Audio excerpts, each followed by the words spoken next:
चींटी से आकाश अंतरिक्ष।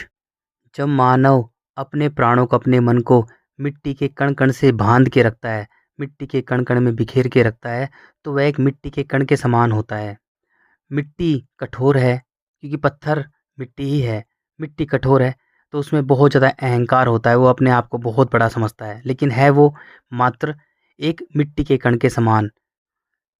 मिट्टी उसे अंधा कर देती है, यानी मिट्टी के जो गुण है वो अंधा करना है, सर्वनाश करना है, नष्ट करना है। जैसे मिट्टी के कीड़े क्या होते हैं, कोई मरा हुआ जानवर होता है तो वो अंधे होते हैं, वो मांस खाते खाते, उस मांस को खाते खाते खाते खाते मिट्टी में मिल जाते हैं।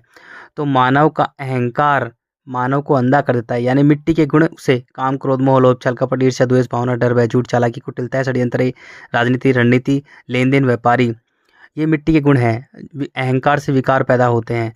तो मानव अपने आप को बहुत ज़्यादा चालाक समझता है, कटुल समझता है, बहुत होशियार समझता है अपने आप को, लेकिन वो अंधा होता है। उसका पूरा का पूरा जीवन केवल मिट्टी पर केंद्रित होता है। अहंकार से भरा होता है, वो बहुत ज़्यादा अहंकार से भरा होता है, वो झूठ में रहता है, वो अंधा होता है क्योंकि मिट्टी उसे अंधा कर देती है।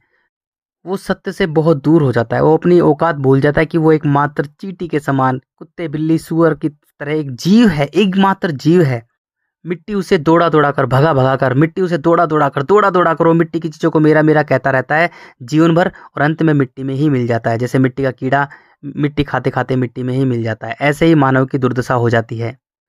जब मानव खुद से प्रेम करता है, खुद को जानता है, खुद से प्रेम करता है, खुद को बेहतर बनाता है, अपने गालों पर तेज तेज से थप्पड़ मारता है, तेज तेज से थप्पड़, अपने अपने आप को, स्वयं को, अपने मन को, अपने प्राणों को, अपने आकाश को मिट्टी से खाली कर लेता है, मिट्टी के बंधनों से खाली कर लेता है, मिट्टी से दूर कर लेता है, यानी खाली हो जाता है। मिट्टी एक भी कण मिट्टी का नहीं रखता है, शरीर को हरा देता है, यानी शरीर मिट्टी को चाहता है। जो शरीर है वो मिट्टी से बना है, और शरीर मर जाता है तो शरीर मिट्टी को ही चाहता है, विषय वस्तु, रिश्ता, जड़ जोड़, जमीन। तो शरीर को हरा देता है, अपने आप को कष्ट देकर, थप्पड़ मार मार कर, तेज तेज से। तो शरीर हार जाता है, फिर मन जीत जाता है, वो मिट्टी से दूर हो जाता है। अब मानव वायु में पहुंच जाता है। अब उसमें प्रेम, करुणा, समर्पण आते हैं, वायु के गुण आते हैं। अब वो चींटी से लेकर हाथी को एक समान समझता है, पूरी पृथ्वी बन जाता है। वायु, आकाश, अंतरिक्ष से जुड़कर रहती है, अंतरिक्ष ही सत्य है, वो अनंत, अखंड, अजर, अमर है। वही प्राण डालता है हर जीव में।